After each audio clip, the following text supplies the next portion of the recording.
Okay, thanks LTV and Matt. Good evening, everyone, and welcome to the April 13th, 2021 Town of East Hampton Zoning Board of Appeals meeting.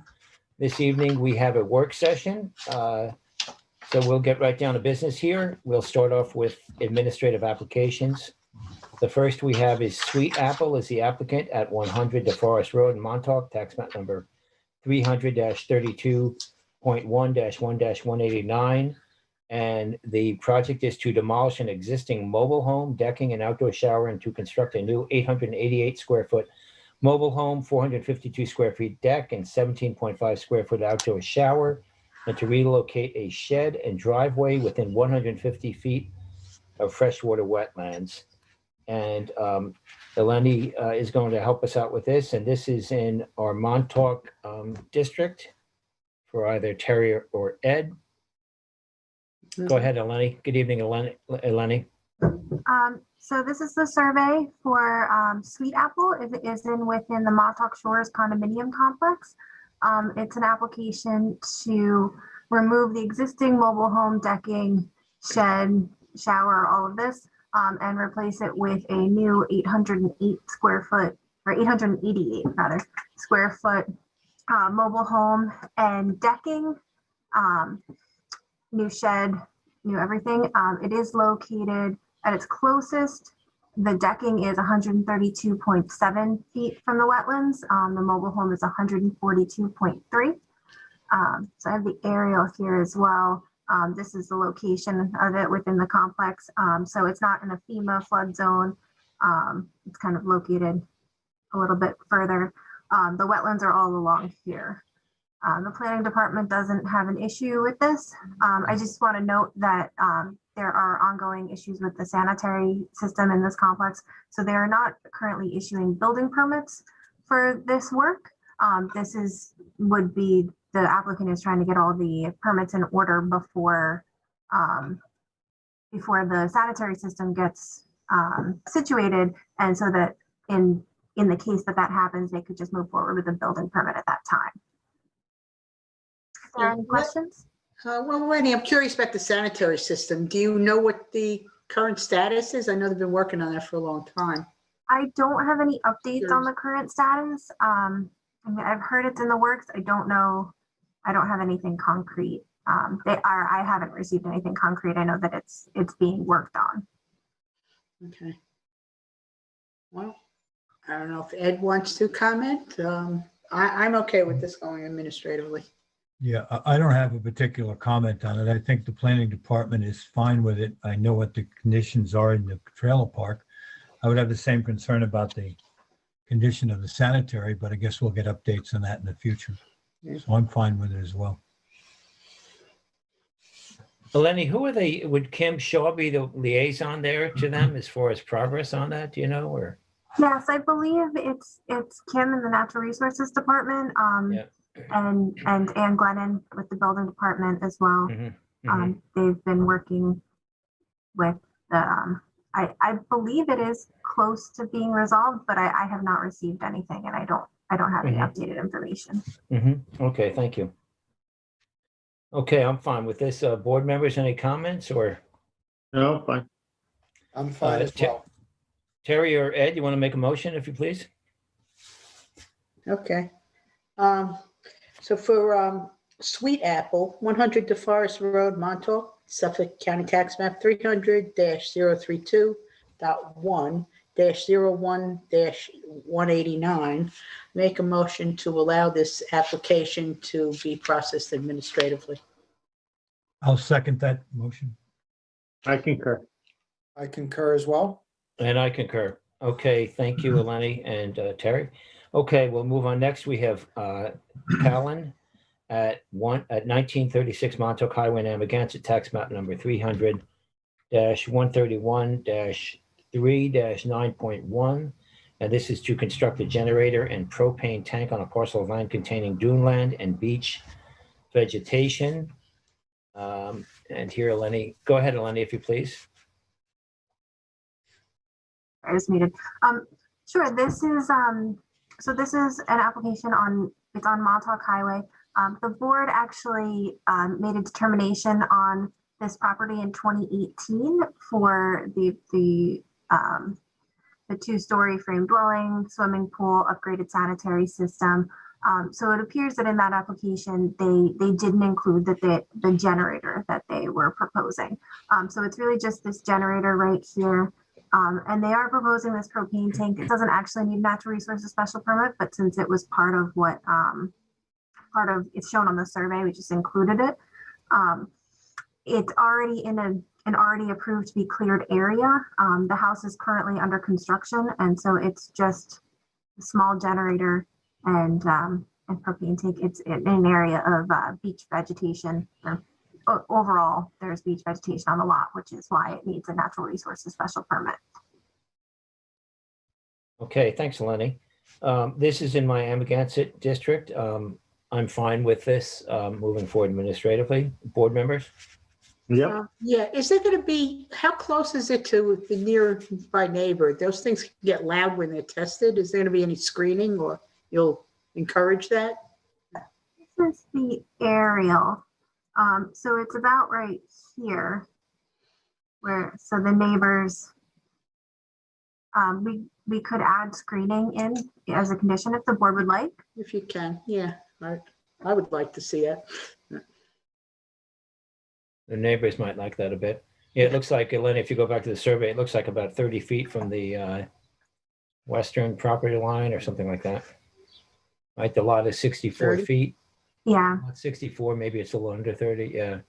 25, yeah, 25. Okay. Okay, I'll go ahead and make a motion with regard to Callan at 1936 Montauk Highway in Amagansett, tax map number 300-131-3-9.1, that this application move forward administratively. Second. Concur? I'll concur.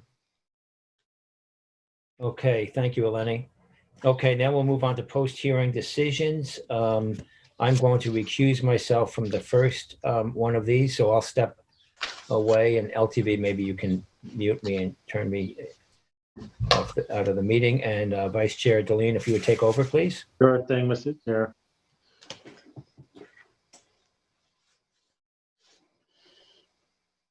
Okay, I'd like to read this into the record. The size and applicant is Ronald Lauder.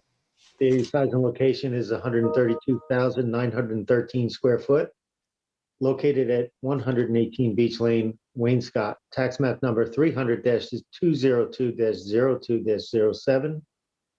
The description is to construct a 1,290 square foot elevated 1-story residence with 515 square foot of elevated decking, 671 square feet of roof decking, a sanitary system, and a driveway on a parcel of land containing freshwater wetlands, barrier dunes, beaches, and beach vegetation. The relief sought is a natural resources special permit pursuant to 255-420 and variances from 255-430, minimum wetland setbacks, 255-440, minimum coastal setbacks of the town code, and any other relief necessary.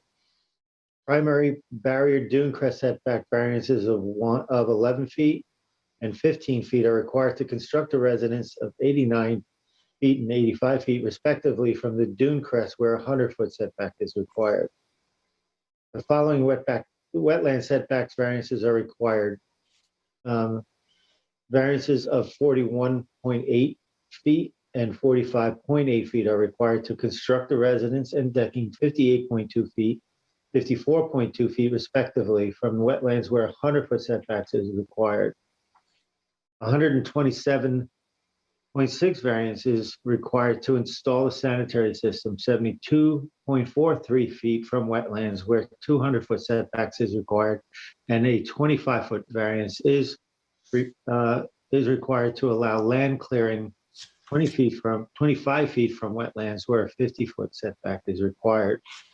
The zoning district is an A2 residence, VE flood zones, elevation 18 and 19, and the secret class is type 2.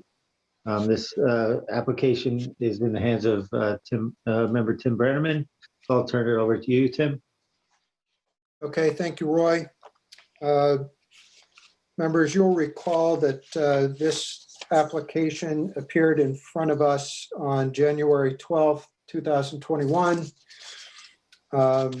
It was first in front of us with an original hearing date in May of 2018. Just a bit of housekeeping.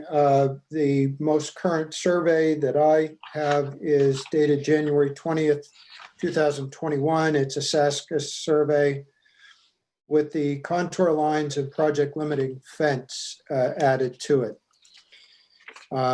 I'd ask the board members to follow along with me and to also, there's a lot to unpack here. And so I'd love to make this somewhat of a team exercise. I'm going to try to go through as much of it as I can, but I'm sure that I'll miss a salient point somewhere. And I would ask that you pick me up on that front. As the vice chair noted, this is NRSP and 6 variances. This is a beautiful piece of property with a very troubled background. The original home, which you can see on this survey, the outline of which was destroyed in Superstorm Sandy. That was in last day of October of 2012.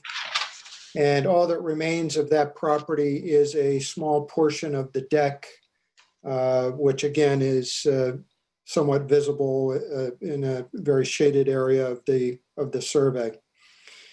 This property sits between the ocean and Wainscott Pond on a very narrow strip that the planning department accurately refers to as essentially a barrier island. The proposed new residence is 1,290 square feet. It's 1 story, it's FEMA compliant, and it is to redevelop the property. The previous residence was 2,700 square feet. As you can see on the survey, the new proposed structure does retreat from the dune crest. It's noteworthy that it's a VE flood zone, elevation 18 and 19. And it's important because this applicant does propose a 1-story home. Given the elevation required for flood zone VE of 18, 19 feet, which is, you add 2 feet to it, a 2-story home with a smaller footprint would actually greatly impact the view shed from Wainscott, Maine, and I'll get to more on that in a minute. The property was at one point being discussed with the town as a donation, but eventually it was pulled by the owner. We got some information that was a little confusing during the hearing, but I did have a conversation with the town's land acquisition manager, and the property was not turned away by the town. It was not technically offered to CPF. There were discussions about it, but eventually the applicant decided to move forward. Not really pertinent to the decision, but since the information was presented at the hearing, I just wanted to clean it up. By all accounts, this applicant has been a good steward of the property, has paid for beach replenishment to bolster the dune protection. And this was also noted by Jim Grimes, who appeared at the hearing as a representative of the trustees. Tim, can I interrupt? On that note, Tim, can I just interrupt? I think the most recent survey is a earlier one, which is being shown. A later one. I think there's a February 16th. Yeah. I just want us to be on the same survey because there were a few changes to that. There was clearing and contours were adjusted after. they were adjusted, okay. So I think, yeah, the one that is on the screen that we're looking at is the most recent. Okay, I appreciate the clarification.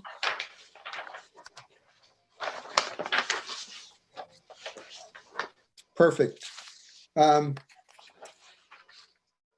Let's see, I believe this same applicant owns quite a bit of property located around Wainscott Pond and all the way up to Wainscott Main Street. And I believe that the view from Wainscott Main Street is one of the signature vistas in all of East Hampton. So when viewing this property and the development of this property, on some levels, you have to go back to Wainscott, Maine and look across to really get the full gist of it. In addition to the NRSP and the variance standards associated with this decisions, there are a couple of additional issues. One being the Phragmites removal and restoration, which is being required by the DEC. There are at least 3 strands of Phragmites associated with this property, and the planning department has indicated there is considerably more in Wainscott Pond. Planning department is ultimately suggesting that this part of the application be separated and submitted as a separate application. And I'll say on this front that I think it wise that we fully investigate the proposed action and impacts. And that's something that we just have not been able to do as part of this particular proceeding. So I'm going to make a suggestion at the end that we separate these matters. There was also the issue of the walkway. There's a proposed boardwalk measuring 4 feet by 53 feet that goes over a barrier dune. There was some suggestion, although not a hard suggestion, by the planning department suggesting a footpath may be more appropriate than a hardened structure. I did have a conversation with the planning board department this not long ago, and I would say that they are they do believe that the walking path would be preferred, but this is not a in any way a hard position on their part. It's also noted in the TAM that the property is described as a breeding and forage habitat for least terns and piping plovers, which of course are federally protected as threatened and endangered. And there's a suggestion that there be a moratorium on all construction activities, should we approve this, that would be established between April 1st and August 15th in any calendar year. During the hearing, a scenic easement was also discussed. And my notes indicate that the planning department suggested a scenic easement 60 feet landward of the dune crest as a condition of approval, and further that the applicant's representatives were agreeable provided that they can continue dune restoration activities. Now, there are many concerns about this application that were listed in the TAM and also discussed during the public hearing. Mother Nature has already taken a home from this location. The planning department referred to the property during the hearing as a, quote, ticking time bomb. Planning department assesses that this may be the singularly most vulnerable property in the town of East Hampton. We were essentially presented, we were also presented with LMWA map, the limit of moderate wave action map, which essentially extends from the ocean all the way into Wainscott Main Street. And that was a particularly impactful looking map in terms of the vulnerability of this property. And as I've already noted, this is also a VE flood zone, extremely vulnerable. That really is the only way that you can describe the property. On the other hand, this remains a buildable lot in the town of East Hampton, and we have to be guided by our standards. At 1,290 square feet, it's hard to imagine a smaller home being presented. It will likely be among the smallest homes oceanfront in East Hampton. And certainly one of the smallest newly constructed homes that would be oceanfront. As noted earlier, the home does retreat from the dune crest from the prior home. It's 1 story, which mitigates the impact of the view shed. The septic would be a new IA septic system. And even the planning department during the course of the hearing indicated that the application is thoughtful and the home is well placed. In short, it's hard to imagine a smaller and less impactful proposal. So from my perspective, I would summarize this as saying that this is a case where good public planning meets property rights and good judgment meets zoning board standards. I'm not personally a fan of redeveloping this property. However, I believe we have to be guided by our variance and NRSP standards, and that they compel us to approve this application. This home is modest and well placed. We throw around that word modest, but a 1,290 square foot, 1-story home is in fact modest. It's FEMA compliant. The dune is being protected by a scenic easement. And as mentioned previously, this applicant's generosity is also involved in the replenishment of that dune. So I'm going to vote to approve the application for the structure, driveway, and IA system. Personally, I would vote against the hardened walkway and rather think it more environmentally appropriate to have a footpath. Finally, I would also vote against the Phragmites removal, knowing that it's been requested by the DEC. But I don't believe that we were presented with enough information and that there was enough time spent in this submission for us to fully understand the impacts of what might be being requested there. And that should this continue to be a DEC requirement, that it come back to us via a separate application. And so that would conclude my remarks. Thank you, Tim. Ed? Well, I want to start by thanking Member Brenneman for that very, very complete analysis of what was going on. You know, I rewatched the hearing, which was long, and I made about 3 pages of notes, and I wondered how I was going to approach this, and Member Brenneman saved me most of what I have to say by being so complete and so pertinent. I would like to agree with him on almost every point that he made. I do think that the planning department made it very clear that this was a vulnerable and a very endangered site. I think the conversation about the limb wall line impressed me as well. The ticking time bomb reference, I think we all get, knowing how vulnerable this land is. Visiting it, you see exactly what it is. It's very close to sea level. It has almost no distinction. It's going to protect it in a superstorm. It is extremely vulnerable and a very dangerous place to place a home. I do think that in terms of the 2 other issues that are away from the house itself, the Phragmites, I would only add that any method that has been proposed for removing Phragmites could cause the kind of associated and collateral damage that I think would be a negative in this case. I know the planning department pointed out that there's been a significant amount of natural revegetation has taken place here, and that bringing in a machine, trying to dig out the Phragmites, which would be a multi-step process, it all wouldn't be had at the first time, would do the kind of other damage to the surrounding areas that I don't think we want to recommend at this time.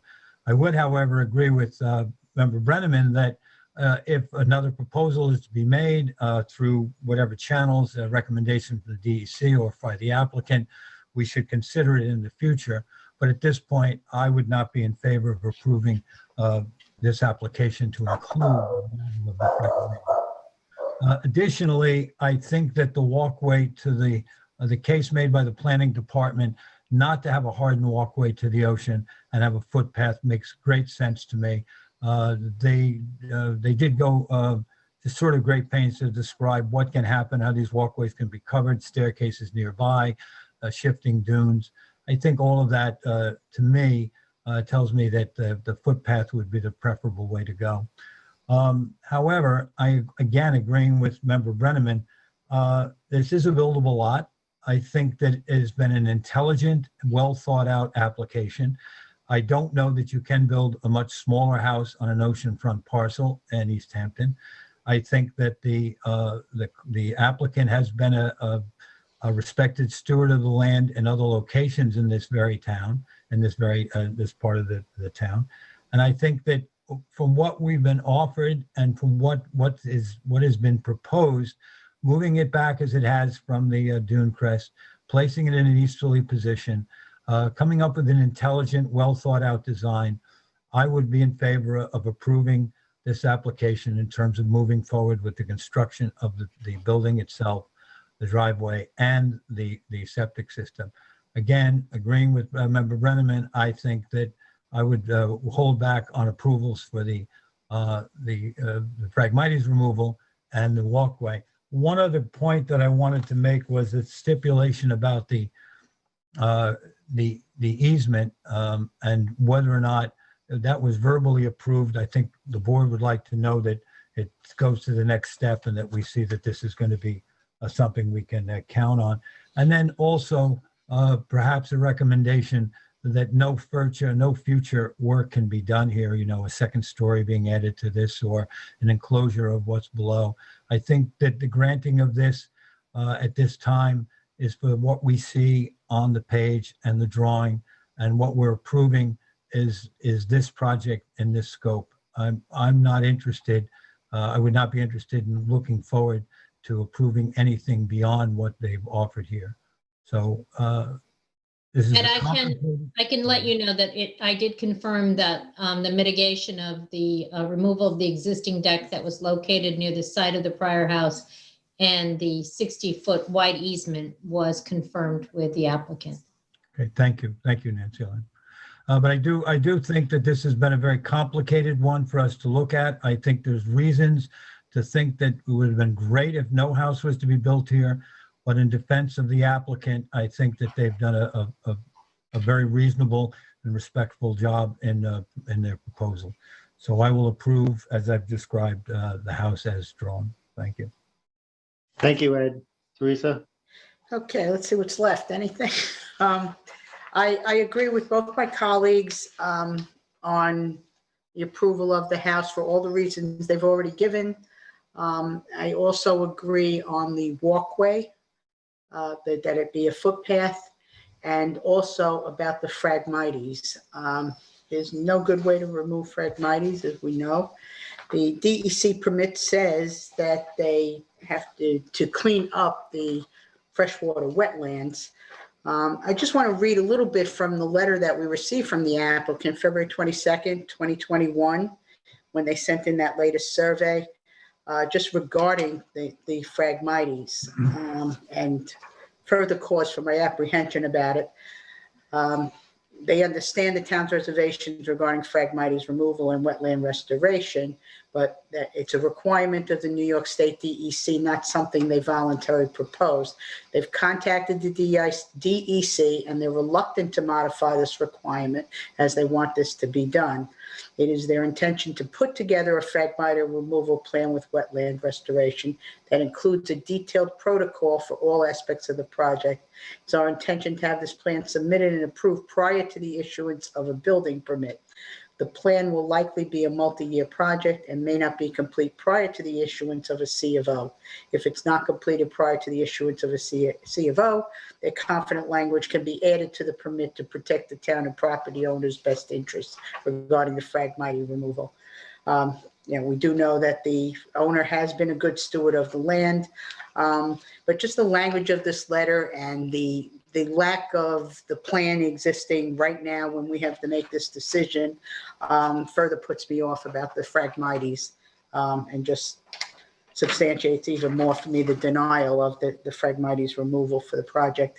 The other comment I do want to make, as far as the the applicant had always been maintaining the dune. There were actually geocube sandbags used in 2010.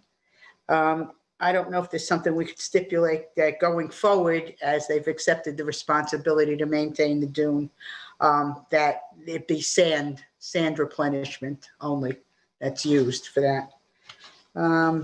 Everything else I think was already said.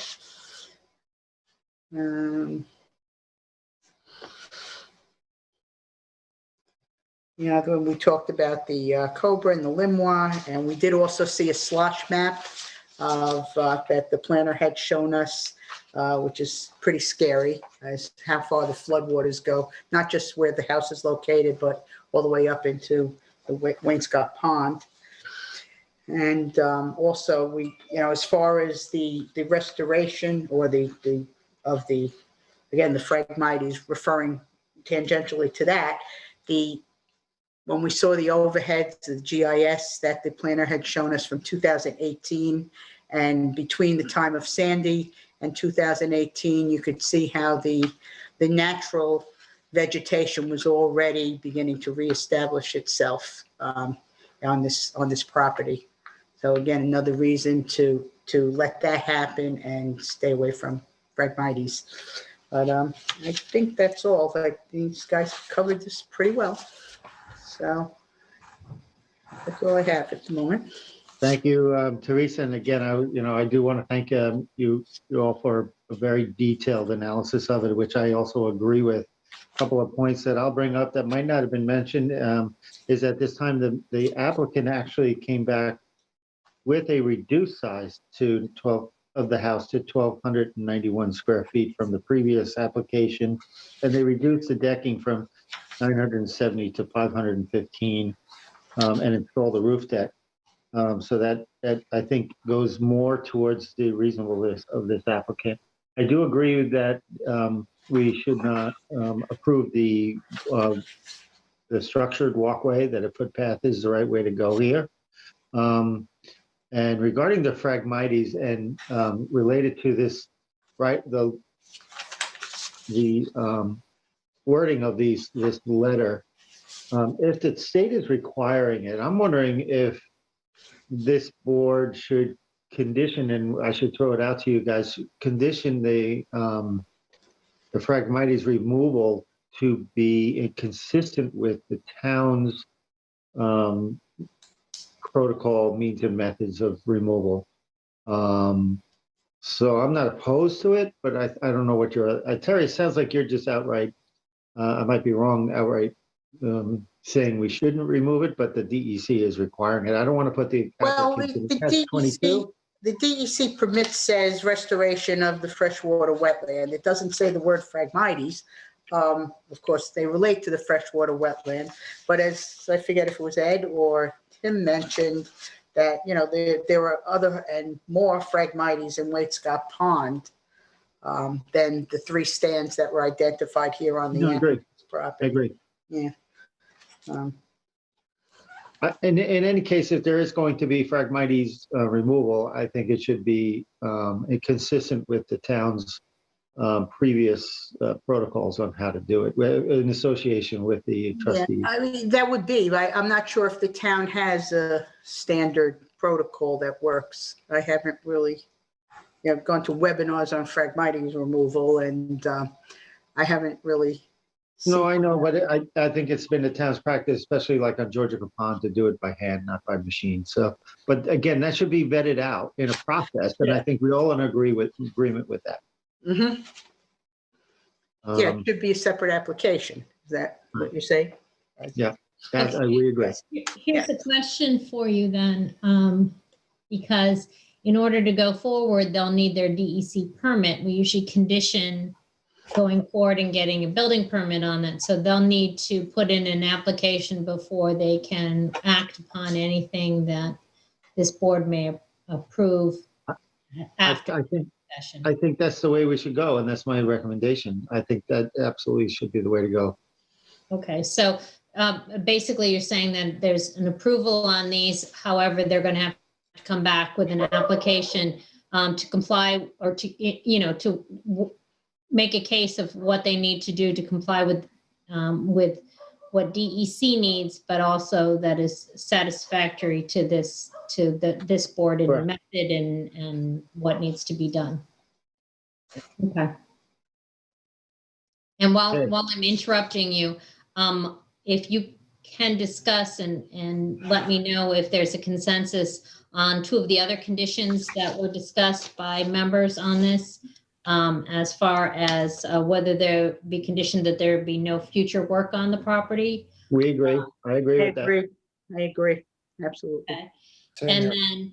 then the other one as to whether or not geocubes can be utilized in preserving the shoreline. Well, I think the geocubes are based on a temporary coastal structure, are they not? And the owner would have to prove eminent, what do you It call it? would probably be an emergency type thing. Emergency, like an emergency procedure. They'd be hard pressed to prove that after this construction, but still, I think we can maybe put something in there that limits that. Yeah.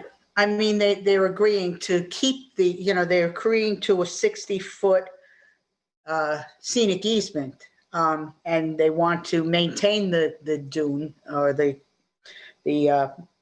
bluff crest, and other than an emergency, an imminent emergency, I would think that should be done with sand, which he had done previously. It was just that 2010 that appears to be different.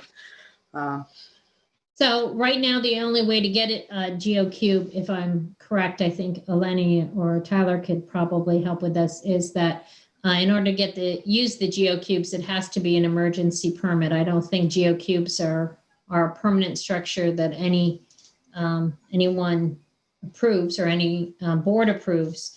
So I'm not sure how that works in this condition. Are we saying if they do an emergency, if they ask for an emergency permit, which would not come before this board, then GeoCubes in that situation, we're not speaking on that, or?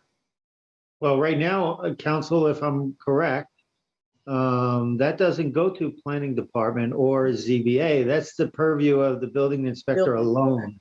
Right. So I don't know how we get that message out in our determination to a building inspector. If it's in the determination, it becomes part of the history of the property, and the building department does look through that. So That's if a you good point. So it's a fallback. It's a fallback, right? I mean, couldn't the verbiage, since they've agreed with it, we have the scenic easement, but we're allowing them to maintain the dune, that be done via sand? If there's an Okay. emergency, that's a separate. Okay, so that the maintenance, we can condition on the maintenance of the dune is with sand replenishment. Yep, I agree with that. Yeah, I think I'd like that. The other thing, they did agree to all the mitigation summary and all the items on that list. Okay, council, you good? I think so. So the maintenance of the dune that they've agreed to do will be with sand replenishment That's correct. and not GeoCubes. Okay. All right. I think I have everything. Yeah. And Matt, you can let the chair back out of the waiting room. Okay. He's in the waiting room.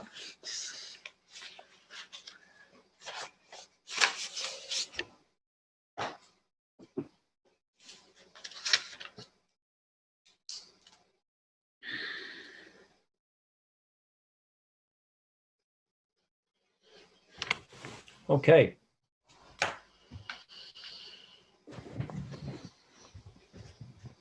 Can you hear me okay, everyone?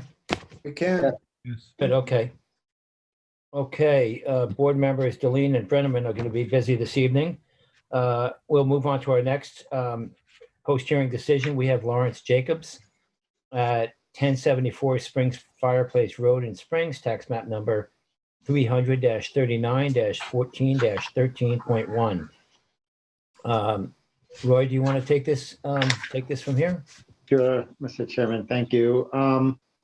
This is a project that was previously approved during a 2019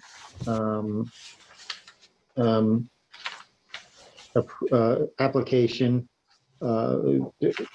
And they were during the review of the building permit, it came out that there was a notice on the side yard setback. If you can blow up that driveway to show where we are with that.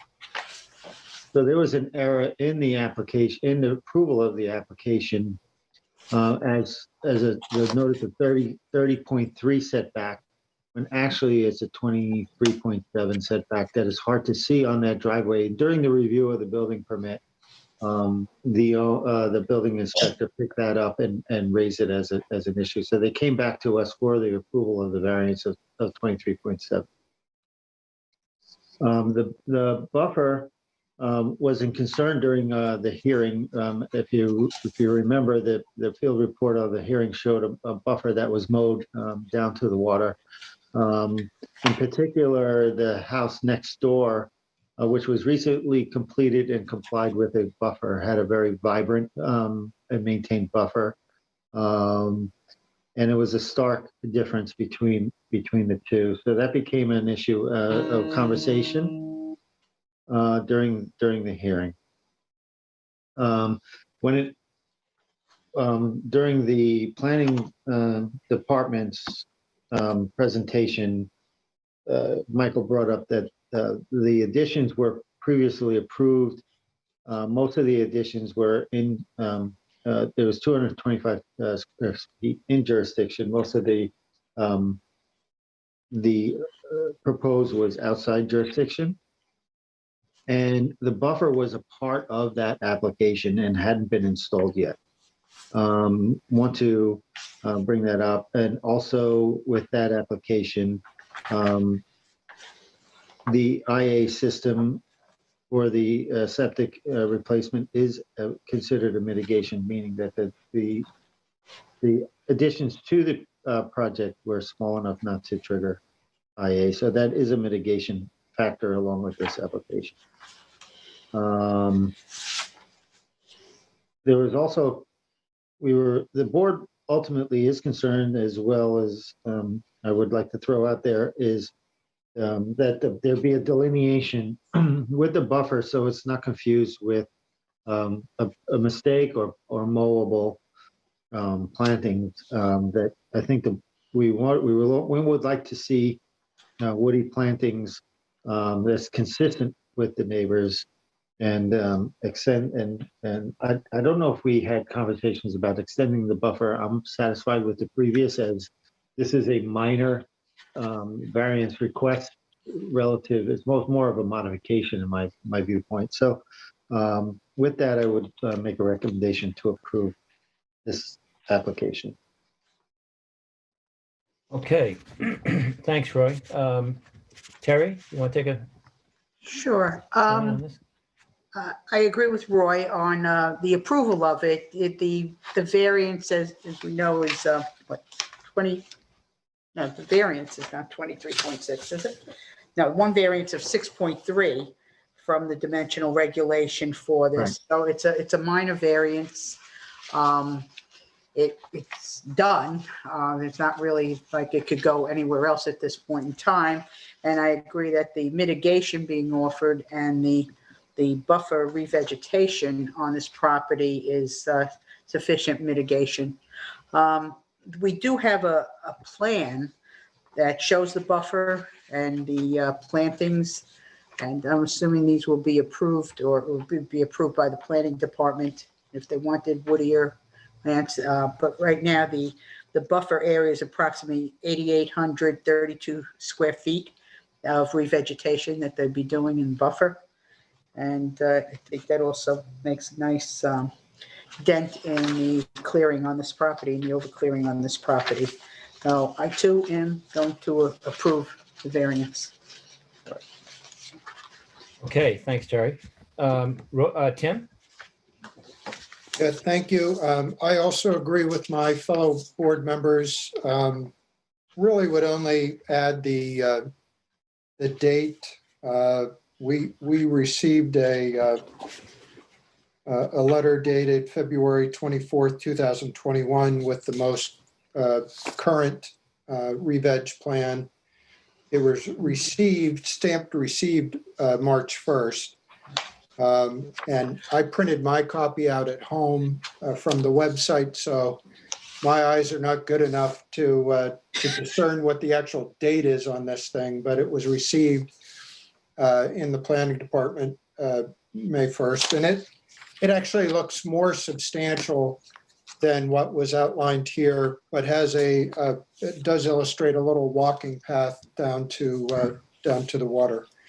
But for all the same reasons outlined, I agree with the approving this application. I think the date on that, Tim, is 2/24/21. Okay. Received March 1st, as you said. Okay, thanks, Tim. Ed? Yeah, I'm going to agree with my fellow board members in their assessment of the conditions here and what we're looking at. I will say that we were bothered by the way in which the buffer had been treated, had been mowed down, and we looked to see to it that the applicant was going to maintain that buffer. The document that was referenced by Member Brenneman seems to indicate that that concern has been taken seriously, and that the re-veg plan, we did have a discussion about how much revegetation at the time of the hearing, and I think that given the fact that this is a very minor, as pointed out by Member Berger, a very minor variance request, and that previously this project had been approved, I think the mitigation is adequate for us to approve it, and I will approve this as well, joining him as my fellow board member. Okay, thank you. Thank you, Ed. I too agree with the comments of my fellow board members. I don't have anything to add on this. Roy, would you like to make a? We don't need to. I think, Oh, no, I'm sorry. We don't need to make, I'm sorry. So council, are we good on that, right? Yes, we just had the variance on this one, right? Yeah. Yes. Yeah. Okay. Yeah, I think we're Okay. good. Okay, great. Oh,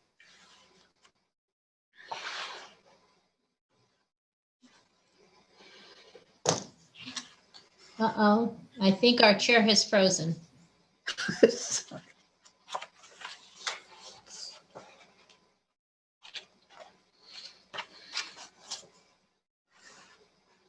Let me try to reach him.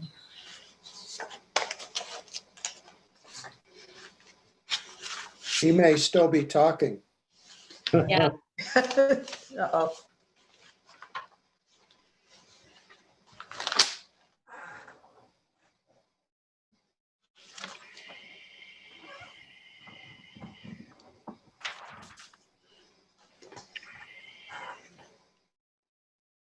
Now he Letting him know dropped. that, Looks like he's gone. yeah, he's probably signing back in. Yeah. We'll wait a moment for him.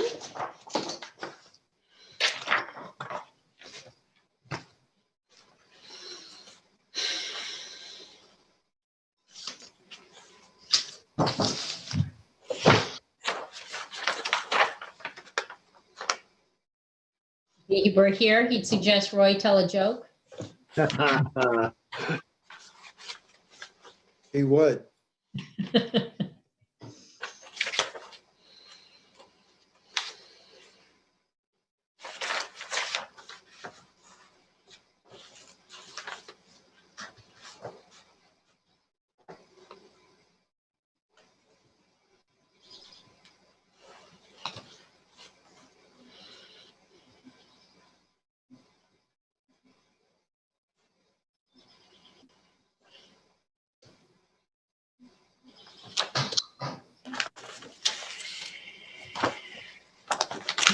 Matt?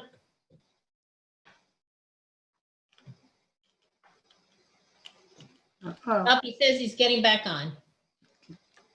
what's the date on that survey? Okay. The last one?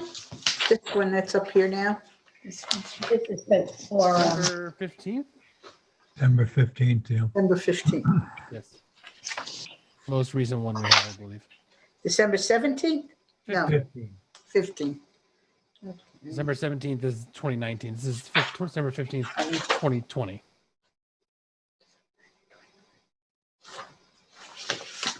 Oh, here. Here we go. Okay.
There he is.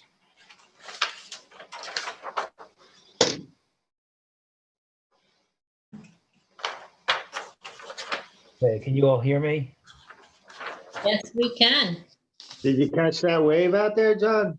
Yeah, I don't know what happened here. Okay, you can hear me okay? Great. Yeah. Great. Okay, thank you. Sorry about that. I'm not sure what happened there. So please continue. We're on to our next one, which is Roseberry Real Estate. Yep, yep.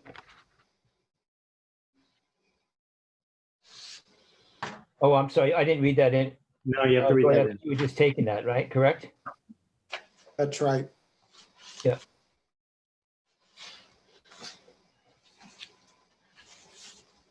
Roy, are you there? Yeah.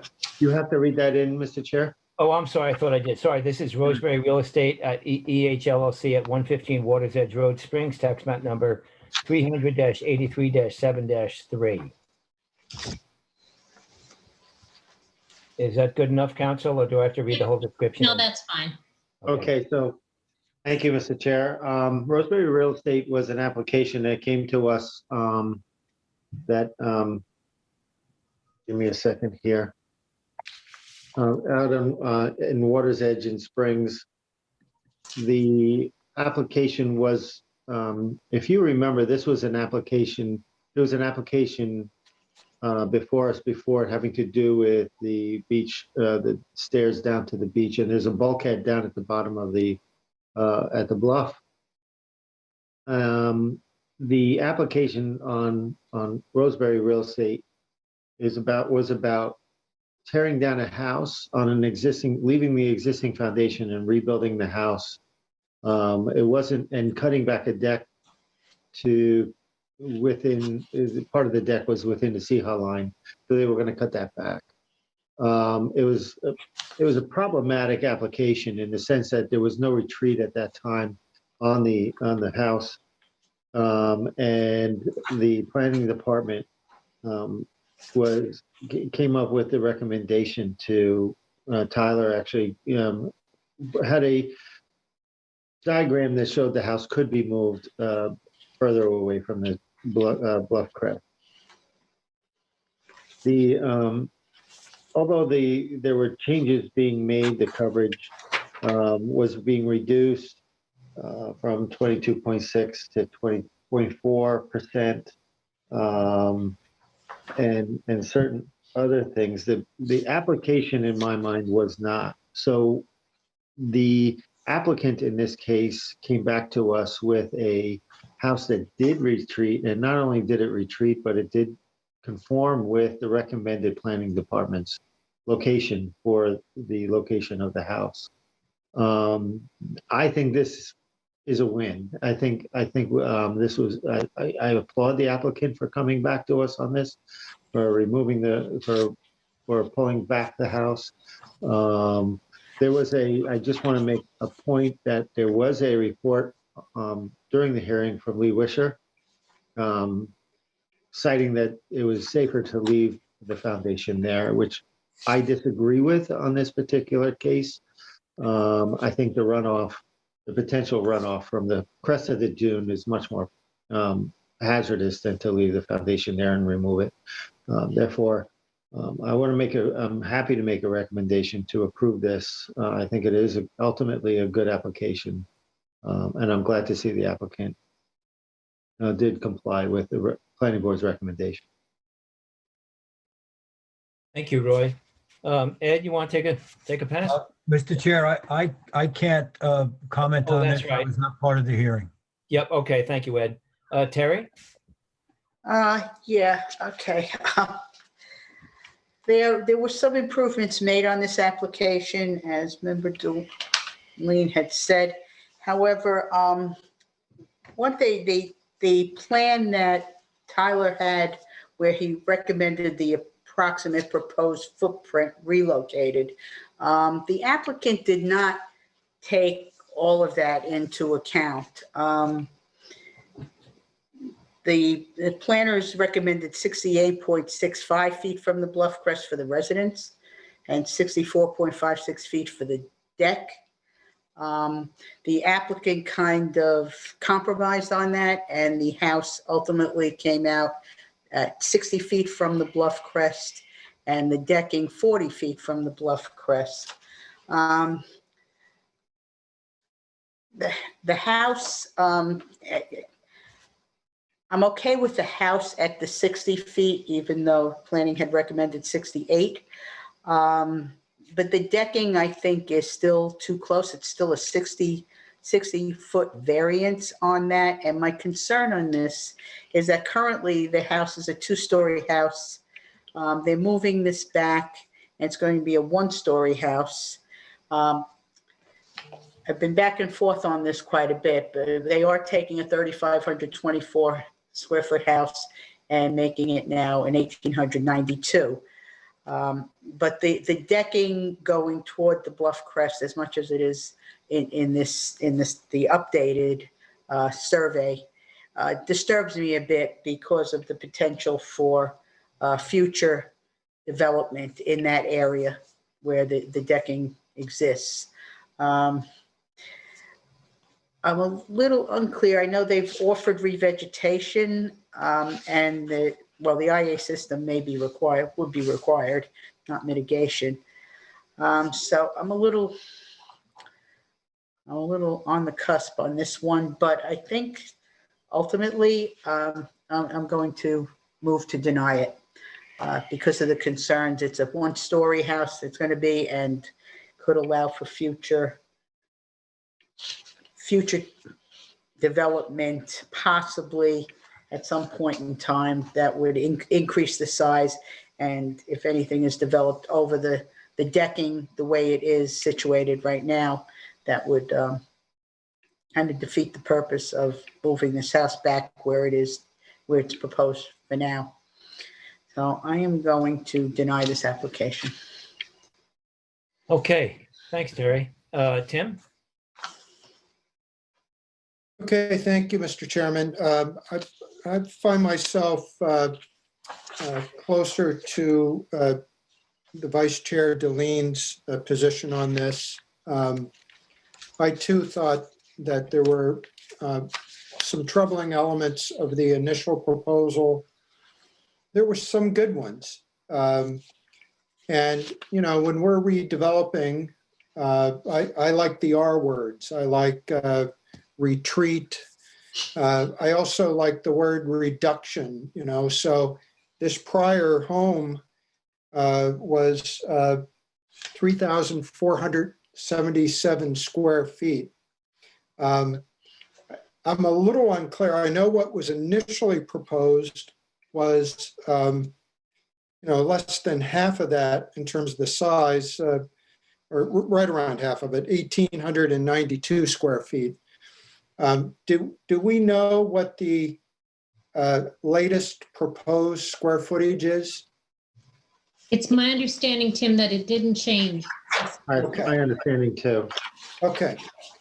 Yeah, I looked through the schematics, but I didn't really see a square footage. And so I was just looking to make sure. But nonetheless, it's a substantial reduction in the overall size. I also think we should make sure that we get the variance requests updated. And so at least by my math, the deck now, it requires a 59.7 foot variance. The house requires a 40-foot variance. And my guess is that the retaining walls did not move and that they would remain a 46-foot variance. I believe it did, it went from 54 to 66 away, I believe. Okay. So I believe it does reduce that as well. And checking, and Tyler, isn't that what we discussed earlier today? That it needs a 34-foot variance for the retaining wall? Yes. Yeah, I think it was like 60 something feet. Yeah. 66, I think I wrote down when we Yeah. discussed Something along it those earlier. lines. Yeah. I can measure it right Okay. now, actually.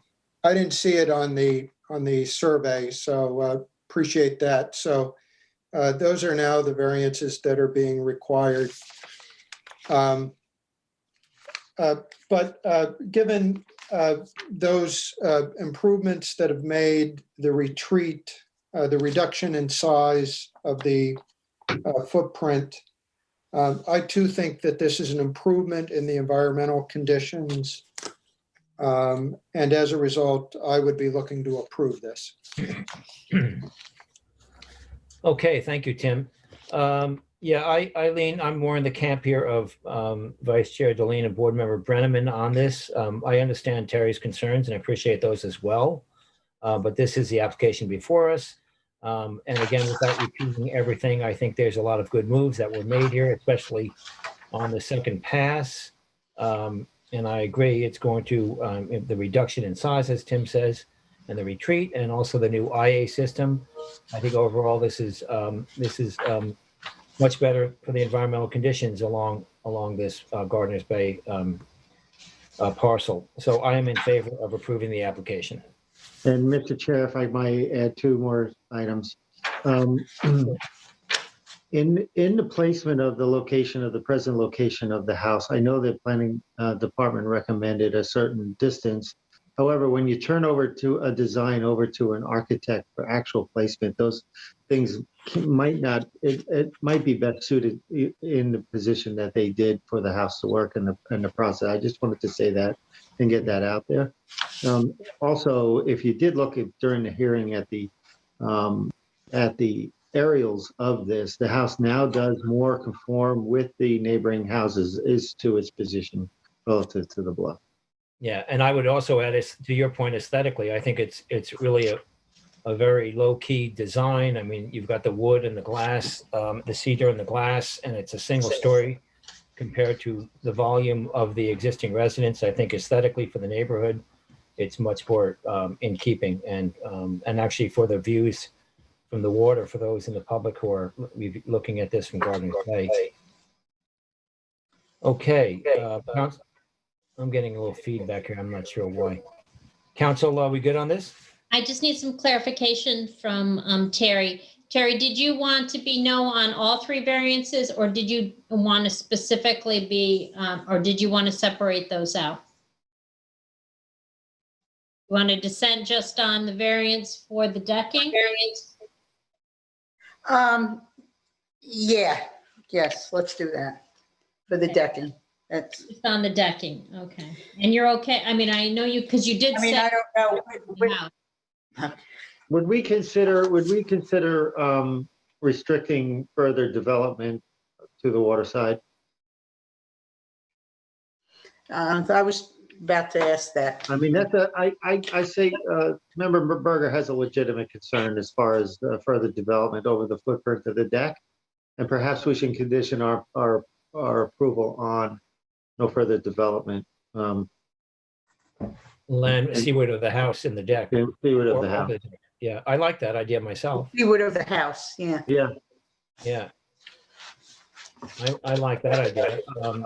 Tim? Yeah, I'm very supportive of that as well. Yeah, good call. And Terry, obviously does that change your opinion on this? Not like you have to, Terry, I'm just asking. Does that change my opinion? We're not If we trying can to give- stipulate, yes, if we can stipulate that, I'll take away my dissent on the deck. Okay, I just wanted to ask. Lukewarmly. Yep. All right, Great. so, condition on, no future development on the seaward side of the house. Right. Okay. Good. And I may actually put language in there, specifying that no enclosure of the deck or, that includes Exactly. no enclosure of the deck. Right, Yeah. nothing exactly. over the deck either, yes. Yeah. Well, that was good. Thank you, Roy Yeah, and Terry. That the was board good may call. want to like allow, Yeah, thank you, Terry, because that was a legitimate concern. the board Yeah. may want to allow like work on the stairway and the bulkhead or something like that in that language, just to Mhm. clarify that, you didn't mean to exclude that stuff. Yes, good point, Tyler. All right, so Hey. we'll allow.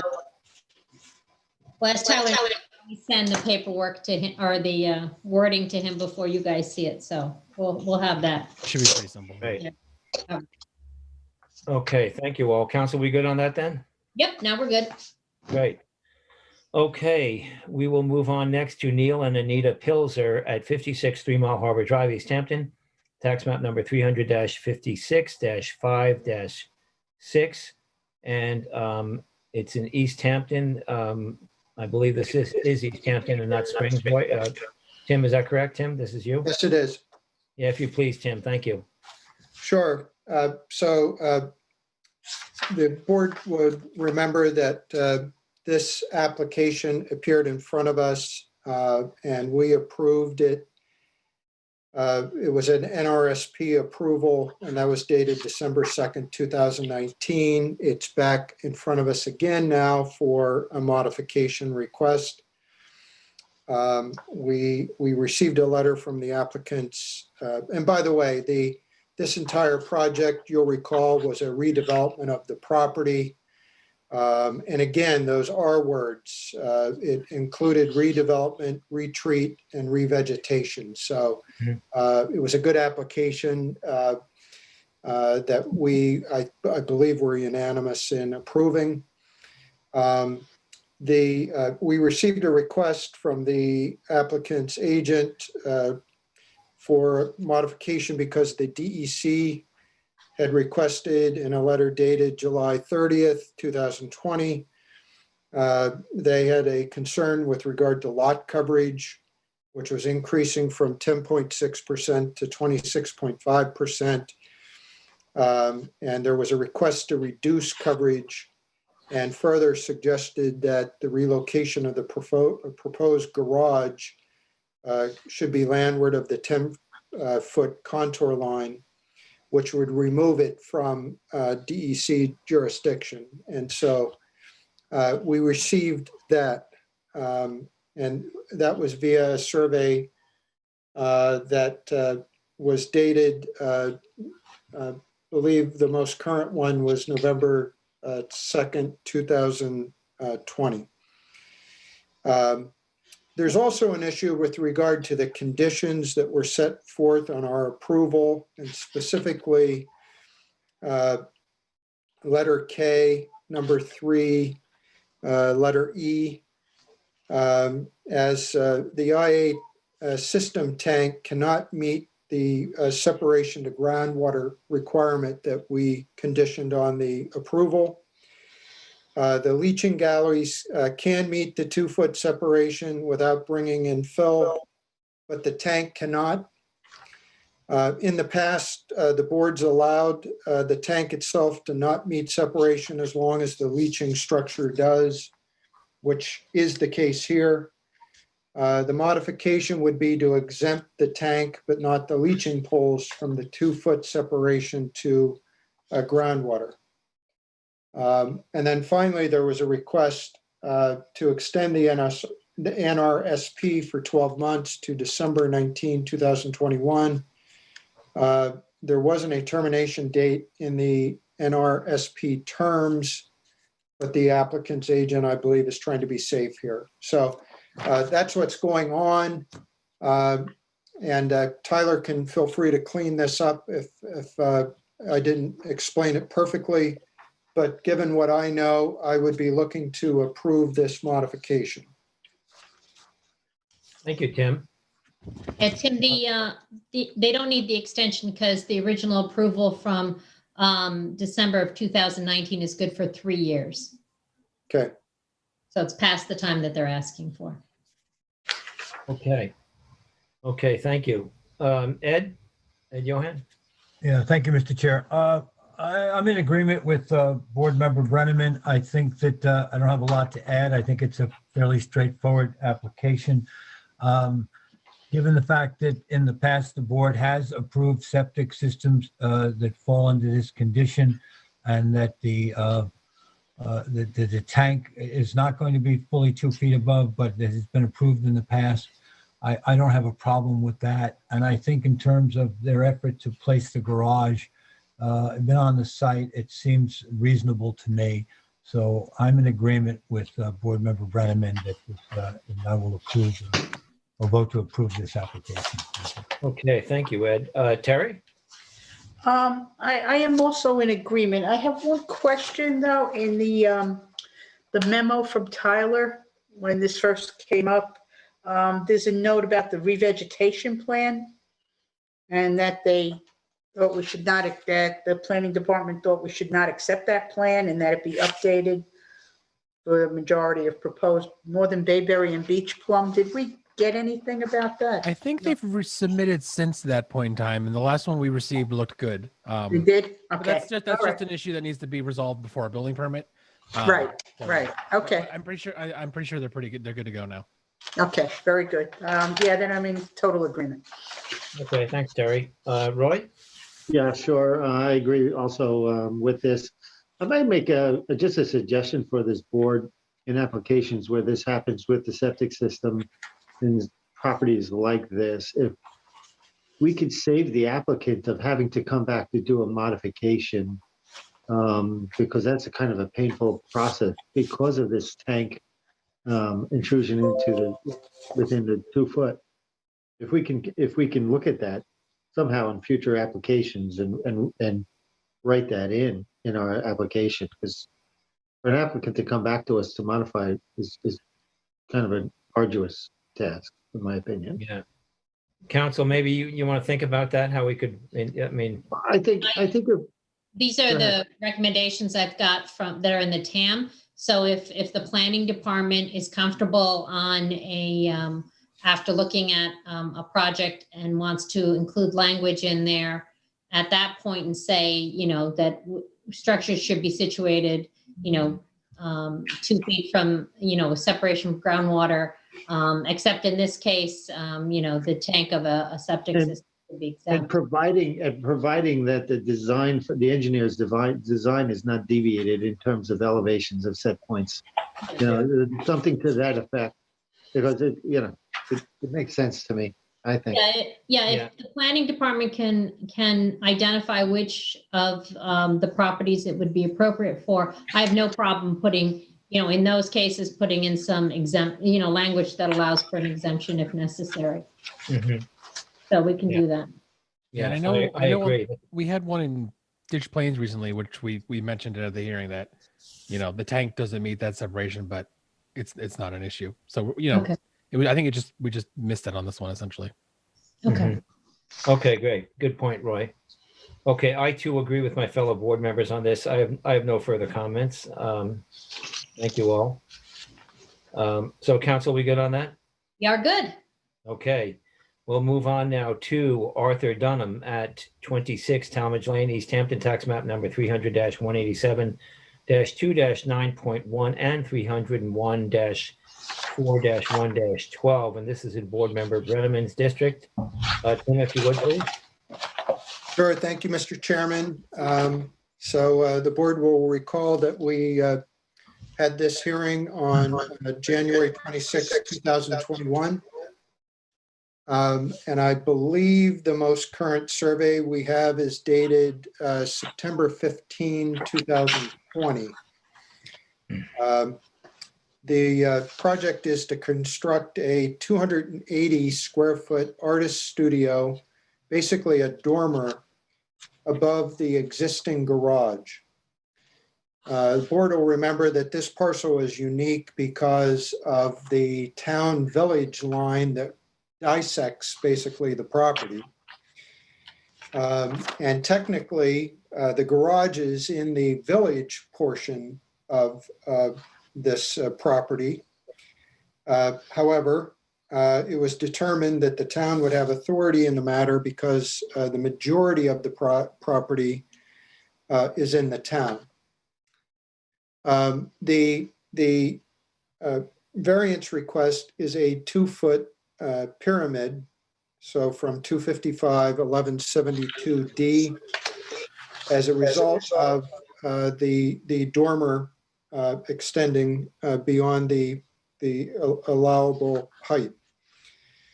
The garage may have been originally constructed via building permit in the village because there's none existing in the town.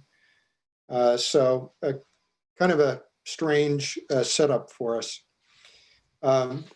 You'll recall that it's actually quite a small addition, but it does loom over the neighboring property to the east. And we spent time during this application quizzing the applicant about the dormer and the potential impact on the neighbor. Post-hearing, we received 2 pieces of correspondence. One from the applicant, Arthur Dunham, agreeing to maintain a tall arborvitae hedge along the east edge of the property line in the section that corresponds to the footprint of the garage for the purpose of screening the new dormer above the garage from his neighbor's home to the east. So he did agree to plant and maintain arborvitae there. And that would be on his side of the property, obviously, and on his side of the fence that currently exists now. In addition, we also received a letter from the neighbor, Joanne McShane. She is in the house that is the most impacted by this. It's to the east. And her comments were very positive about having reviewed this project and feeling comfortable with it. She commented about the well-trimmed hedge on the side of the property and her support of the handsome addition to the property. So I think in the end, this is a relatively small variance. It's being mitigated by the current applicant planting and maintaining trees which will block the view from the neighboring property. We've gotten a letter that from the neighbor that's impacted. And so as a result, I believe that this does meet our variance standards, and I'm looking to approve the application. Okay, thank you, Tim. Roy, you want to take a stab at this? I agree with Member Brenneman with no additional comment. Okay, thank you. Ed? Yeah, I want to thank Member Brenneman for making it so easy to follow him all night long here. He's been very efficient. Right. Doesn't leave a lot of room for us to discuss. I would say a couple of items was that the applicant did get back to us with a letter of intent to plant the arborvitae and maintain them, which I thought was something we were looking for in our discussion. There was the letter of support from the next door neighbor, McShane. And in the end, I think that although he's asking for something that he brought upon himself in terms of there might have been an additional design, I think he made a case that for him to use this efficiently as an art studio, he really needed this kind of configuration. And so he was willing to go through the process of asking for what we had. I don't think there's a negative impact on the character of the neighborhood. And I think as it's designed and if it's constructed carefully, I think this will be a plus for both him and the neighborhood, and I'm willing to approve this based on those and the reasons that have been stated before me. Thank you. Okay, thank you, Ed. Terry? Okay. Seems like a simple project, and I know the village planner had gotten notification of this application and chose not to comment, I guess. The problem I had, do I think the benefit to the applicant outweighs any detriment of the variance will cause for the general health, safety, welfare of the neighborhood of the town as a whole? I don't feel that at this point in time. But is the area variance to be granted the minimum variance necessary and adequate to relieve the difficulty causing the applicant to request it? It's not the minimum variance, and it was stated and confirmed by the planner. Aside from the alternate solution that the applicant had sent in initially, there is room on the property to put this in a completely conforming location, and without exceeding any other code area codes. Has he shown the benefit accruing to him from grant outweighs any harm that will be caused to the neighborhood of town, or it's the minimum, or that the variance request is minimum variance needed to relieve this difficulty? I say no to that one also. I don't think it will cause an undesirable change in the character of the neighborhood at this point in time, but again, these are in perpetuity. So it is bothersome to me that it's, a 2-foot pyramid variance and so close to the neighboring property, even though this particular neighbor that lives there right now is okay with it all. And it is a self-created. So I'm going to deny this application. Okay, thank you, Terry. I agree with board members, Delene, Johan, and Brenneman here, and appreciate Terry's concerns. I think, and I won't repeat all that you've said because I agree with it. I'll just note that I think it is a minor. When you look at the pyramid diagram, it's not a major request there. You see, yeah, thank you, Tyler. You see it right there, how it's coming very close. And again, the applicant's looking for some headroom there. I think it's a tasteful design considering the situation. And the main thing is with the screening and the most affected neighbor in full approval agreement of approving this makes a lot of difference to me. So I too am in favor of approving this application. Council, we good on that? Yes, we're good. Great. Okay, we'll move on. Next, we have Joseph Scalia at 94 Runnymede Drive in Springs at tax map number 300-23-4-12. Once again, we're in board member Delene Springs District. Roy, if you would, please. Sure. Board members, this was an application where it was an actual construction site. The project was issued a building permit. The applicant went to the building department to do interior renovation of the house. During the hearing, it was brought up that the construction actually went a little further. The siding was done. Some windows were replaced, although predominantly in place in kind as per the applicant. There's an existing pool, and the deck was modified in place without benefit of the NRSP and walks. I think the applicant on the points of the deck, the egress access. I'm just pulling up my notice here.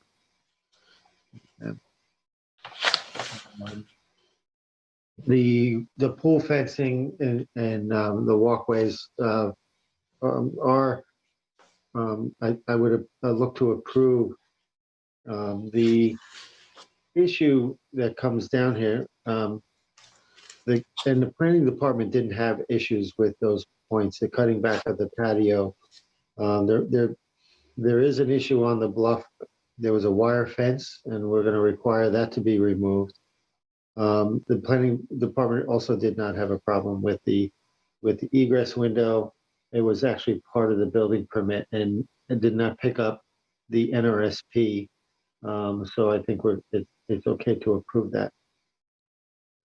So the issue actually comes down to the beach stairs. There was a conflict with the DB Bennett design and the actual survey that was part of the building of this application. The DB Bennett stairs showed a more direct straight line stair approach down the bluff with a retractable or removable stair that goes off that comes from the bulkhead down to the beach. There was conversation within the board members and the hearing and the applicant at that time also about the pathway from the bottom of the bluff or the bottom of the stairs being a walkable pathway, not a structured pathway. There's concern with the neighbors. The reason for the removable stairs is to limit the use of and the damaging of the beach vegetation at the bottom of the bluff, as shown by the neighboring property where there's actually beach. So the concern here is legitimate.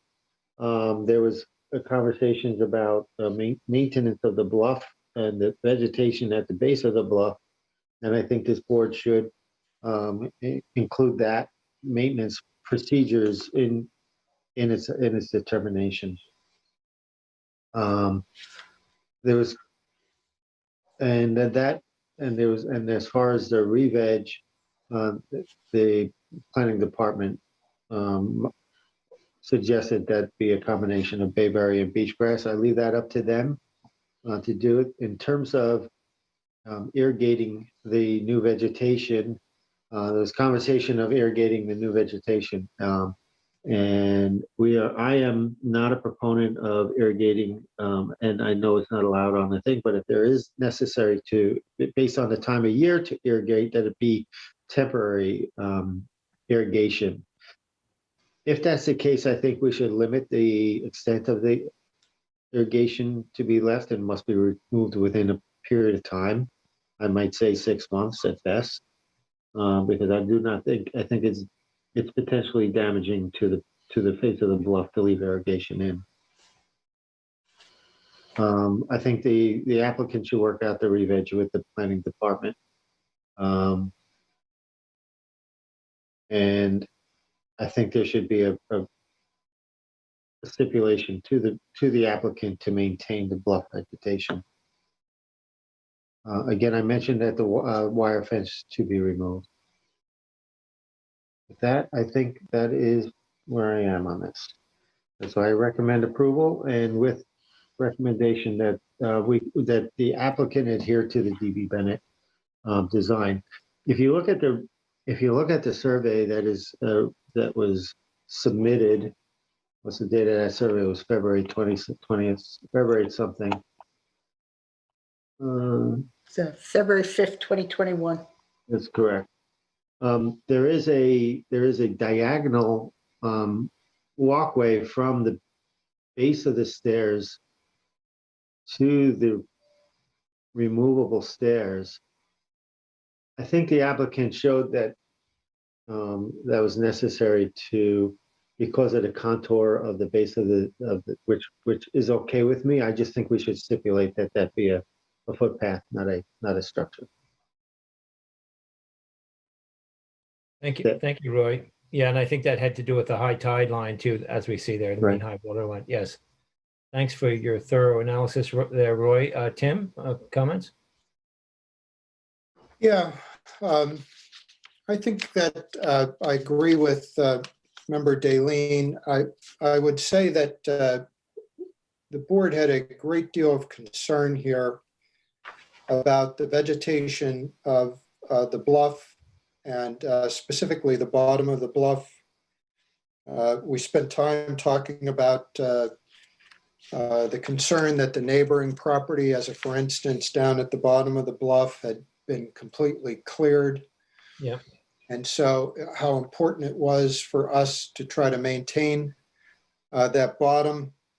In addition, there's both native and non-native vegetation really throughout that entire bluff area, from the bluff crest all the way down to the bottom. And I believe that my notes indicate at least that the applicant was willing to revegetate that entire area, both from the wire fence down to the bottom of the bluff, as well as the wire fence up to the top of the bluff. And so I too thought that we landed in a more environmentally friendly location of the stairs, more direct path down, and then that proposed temporary ladder that could be used and then pulled back up, which I think will mean that there's less wear and tear down at the bottom of the bluff. There's a lot going on in this property. I'd love to do some other stuff here to clean it up, but based on what the planning department has recommended throughout this, I think this is a reasonable application where the environmental circumstances does improve with all the re-veg of that bluff, including the bottom of the bluff. So I will be looking to approve this. Okay, thank you, Tim. Ed, you'd like to comment, please? Yes, thank you, Mr. Chair. I agree with many of the points. I think that in our discussion, when we had the hearing, there were several things that bothered us, and I'll hold off on the stairs till last. I had a concern about this egress window because when I visited the site, they were pumping water from the hole. We were assured at that time that when the gutters and leaders went in and the final site grading was complete, that would not be a problem. The natural drainage at the bottom of the well, I thought it important at the time to mention it because if that was meant to have a small pumping station there, where was the water to go to? I want it at least noted that this is going to naturally drain and not be pumped out to another part of the property. And if it was to be, we'd have to come back and suggest exactly how they would do that. I think in terms of the patio that exists at the pool, I think the pre-existing conditions was brick patio that they want to change to slate.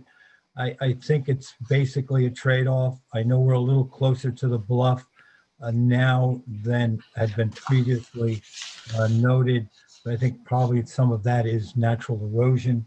The issue of revegetation, when you see that fence line, which is over the bluff and down at a certain distance, there is, as pointed out by Member Brenneman, some non-native species that I know that the applicant agreed to remove.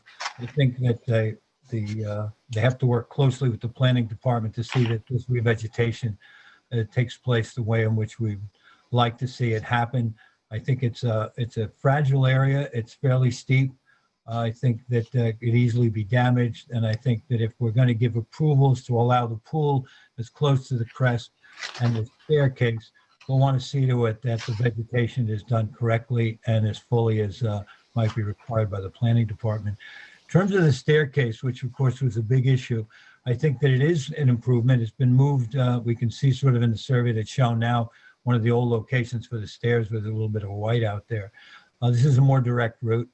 One of the issues was, and was pointed out, has already been mentioned by Member Brenneman, is that in an adjacent property, that's a bulkhead that runs along, and between the bulkhead and where the stairs landed, people have created an area to socialize, and so it becomes a bit of a stopping off point for either picnicking, dining, putting chairs. And we talked about at the meeting that any pathway that went to the bulkhead from the base of the stairs as was pointed out by Vice Chair Deline, should not be hardened, but also that it could not be any wider than a reasonable amount. I'm not sure what was said at that point. 4 feet seems reasonable. And so that any revegetation could take place on either side. So we did not see that entire area between the sort of the base of the bluff and the staircase and the bulkhead to be in any way damaged more than it has to be. So I do think that this applicant tried to meet whatever suggestions and standards we suggested at our hearing. I think, as is pointed out by Member Brenneman, there's a lot going on here. I had some concerns when I visited the site as to the amount of work going on the house itself. I talked to planning about this. They felt that it was a reasonable amount of work given what was proposed, noticing how much additional siding and new windows had taken place. I wondered if this had pushed it beyond a certain threshold. I've been assured it's not. So given the fact that the applicant has worked, I think, in good faith to try to meet what we suggested, and that the conditions as they exist now seem like a reasonable solution to our request, I'm looking to approve this application as well. Okay, thank you, Ed. Terry? Yeah, I agree with my fellow board members. I won't get into the stairs. I mean, I agree with them there, just the assurance that the post and wire fence will be removed, and then all the revegetation was already discussed. I just have a couple of comments about like this project. If you just look at it, it's like 8 or 9 variances and looks like a whole lot going on, which it is to some degree. But just some comments about it as far as this applicant. He acquired the property in June of 2020. The pool, this was pre-existing, the pool fencing, and there are a number of reasons why these variances that sound huge, they are huge for today's code. In one case, the Bluff Crest setback had been increased over time from the time the pool existed, and the pool patio from 50 feet to 75 feet. Making that a very large variance. And this property is also very constrained on both, one side from the bluff and on the other side from wetlands. So out of 9 variances, 8 of those are 4 for the bluff and 4 for the wetlands for the same items, for the pool fence, the patio, the egress window, and the walkway. This application has been cooperative in everything that the planning department had been asking them to do. And they were following, they look like they were following the rules. Some of these things are pre-existing. The patio was removed, the brick patio, to repair a water line. They are replacing that with the stone. And but it looks like they are acting in good faith and under the direction of everything that has been asked of them. So I too am looking to approve this. Okay, thank you, Terry. Tyler, would you mind panning back? Do you have an aerial of this by any chance, convenient to you, real quickly? I want to look at, the reason is I want to mention the neighbor, with all the cleared that we saw. And I'll say, while Tyler gets this, I agree with. Yeah, that's fine. I agree with my fellow board members, and thank you, Roy, for laying everything out so clearly and for all your comments. So I will not repeat those. I am in favor of approving this application for all of the reasons you laid out as well. I will ask Tyler, I'm not sure who we're talking about, the neighbor who has basically strip cleared all of the land between the base of the bluff and the bulkhead. And Kyle, if I could ask you to maybe check with that planner, if you wouldn't mind emailing to me that determination when you have time, Kyle. I'm going to compose a letter to the code enforcement, and I will check with Nancy Lynn on the best way to compose this sort of thing. But basically, I want code enforcement involved, and would stress that this does not just get put in a pile. I imagine for the ZBA, they might give us a little more attention than than others, hopefully on this, because it is very important. And I think we certainly would want to have that taken care of, because it's just ridiculous what's taken place there. Otherwise, I'm in favor of approving this application. Council, are we good on that? Yes, I've got what I need. Okay, and thank you, Kyle, for doing that in advance. I thank you. Okay, we'll move on next to building permits, certificates of occupancy. We have 39 Hoppin LLC at 39 Hoppin Avenue, Montauk, tax map number 300-31-2-2. And board members, as you recall, we are asking about, this has to do with the letter for the engineering. Kyle, you want to just give us a summary of where we are here, if you would, please? Tyler, pardon me. Yeah, sure.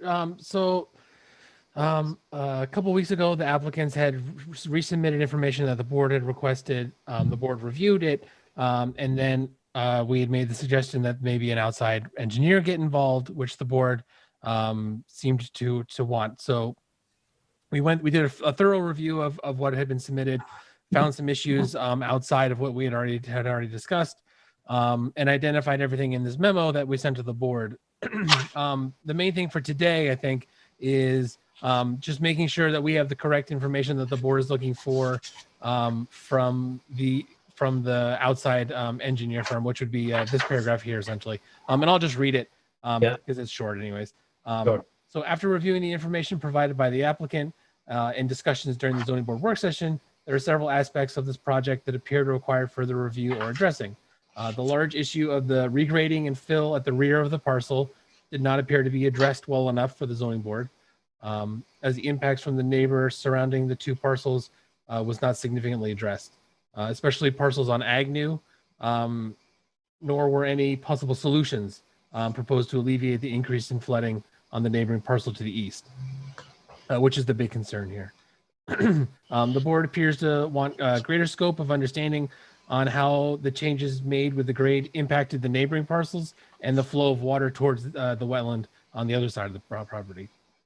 This is obviously just sort of a summary. The board wants to seek outside consultation through an engineer to review what was submitted, the existing conditions, as well as the current conditions on the subject parcel and the surrounding neighborhood at large, rather than just the two parcels, which was sort of focused on previously. To have a better understanding of what occurred, how the changes have impacted the neighboring parcel, and what could be done to alleviate any issues that were created because of those changes. So then essentially we would need to send out a letter to the engineer requesting that information to be looked at, obviously copies of everything that was submitted, and then move forward from there once we get information back from them. Okay. For as long as that sounds good, we can move forward with that. Okay, sounds good to me. Montauk rep, Terry and Ed, you good with that? Yeah, but now what about the review of the as-built survey, Tyler? What did we, so that was the last paragraph in this. Essentially, we found a few things. Let me see if I remember off the top of my head. I know that the decking was constructed closer to the side yard lot line than was approved. Probably needs pyramid. There was a shed constructed underneath the decking. And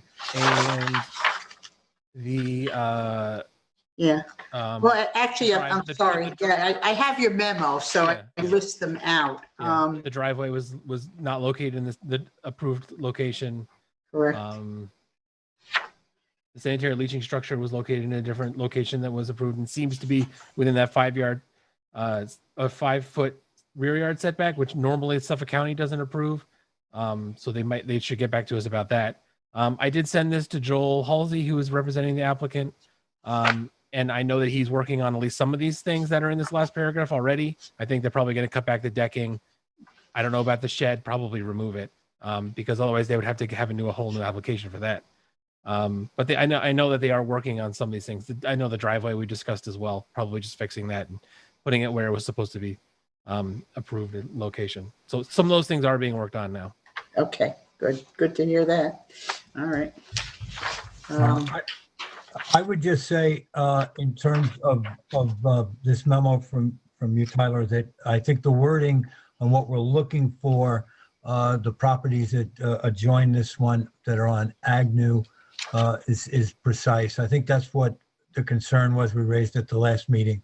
There's an elevation change from one street to another, and how is that affecting? And we did not get a clear view of that from the last presentation. So I'm fine with moving forward with this this request at this time. I think this is what we're looking for. Mhm. Okay, thanks, Terry. Thank you, Ed. Tim and Roy? Yeah, I'm good here. I'm good too. I'm good. I'm as well. Tyler, thanks for your work on this. Sure, we'll get that Yeah, out thanks, Tyler. probably tomorrow. Get the ball rolling with the outside engineer, and Great. get back whenever we hear back from them. Great. Thank you, Tyler. Okay, now we'll move on to extensions of time. The first we have is, and Tyler's going to pull these up for us. Thank you, Tyler. First, we have a Sea Bass LLC at 63 Shipwreck Drive in Amagansett, tax map number 300-152-2-8.38 and 8.34. And I believe this goes back, Tyler, to there's nothing has happened with this approved application. Is it 2018, Tyler, I believe, or is this 2015 was the oh, determination. 2015? Yeah.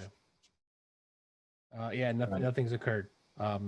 Mike didn't seem to have any issues moving forward with an extension of time on this one. Yeah, thank you. Yeah, this was Michael Delalio's application. Tyler's kind of filling in for everyone on this stuff tonight. So thank you. I'm fine with this extension of time. Board members, comments? You okay? I'm good. Okay with it. Okay. I'm good. Okay. We all good? Yes. Okay, I'll make a motion with regard to Sea Bass LLC at 63 Shipwreck Drive in Amagansett that this extension of time be approved. Second. Concur. I'll concur. Just to- you don't need to do that because. No, we don't. Get a Right, you're going to written write one. it up first, right? Yep. Yeah. Kyle's gonna Thanks. write those up for you. So you can do that if you want to, but you don't need to because you're gonna do it when we have them. Yeah, okay, good. So, okay, so we're all clear, right, Nancy, Lynn, that we're in Yep. favor of You this? can just discuss it and when he knows that you intend to approve it, he can draft it then. Yeah, okay, thanks, Nancy Lynn. Okay, next we have Gregory Mansley at 305 Shore Road in Amagansett, tax map number 300-84-3-11. This was Michael Delalio's file, and it was my file as well because it's in Amagansett. And somehow, is that off screen, centered your image, or is that just my, oh, there we go. Thanks, Darla. So you see this image, you recall all of this, board members. This was kind of a complex one that was under construction, and then we came back again, and then they had gotten a C of O. Or Tyler, you want to give a summary here where basically there was a lot of steps where we I'll denied try and then my we best. rescinded our denial. This one was Mike's as well. Yeah. So I know there was a discussion to deny the application. The board ultimately denied the extension of time back in 2019, Mhm. which voided the initial determination. Then in the summer of 2020, the board discussed the application and found that was in compliance with the board's determination in order for the issuance of a CO. However, without a valid determination, the CO couldn't be issued. So this is sort of an extension to that now allow the CO to be issued in conjunction with the board finding that the CO could be issued. If that makes sense. It does. Yeah. Thank you. Thank you, Tyler. So I'm fine with this. Myself, board members, you okay with this? Yes. Okay.